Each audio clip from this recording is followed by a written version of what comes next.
How to add Sezzle to Walmart Pay. To use Sezzle as payment method at Walmart, follow these steps. Download the Sezzle app if you haven't already. Download the Sezzle app from the App Store for iOS, Google Play Store for Android. Create a Sezzle account.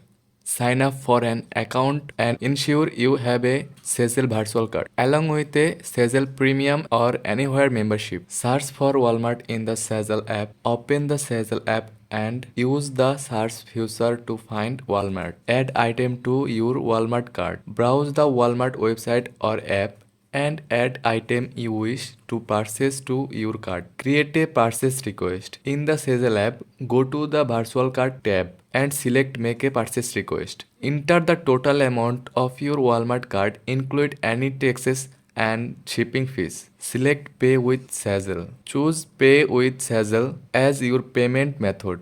Copy and paste Sezzle Virtual Card details. Log into your Sezzle app or dashboard to find your virtual card details. Copy these details. Enter card details at Walmart checkout. Go to the payment section on Walmart's checkout page and paste your Sezzle virtual card details. Place your order. Complete the checkout process on Walmart. You will receive a confirmation email from Sezzle with your order details. After placing your order, you can log into your Sezzle account to view your payment schedule and amounts.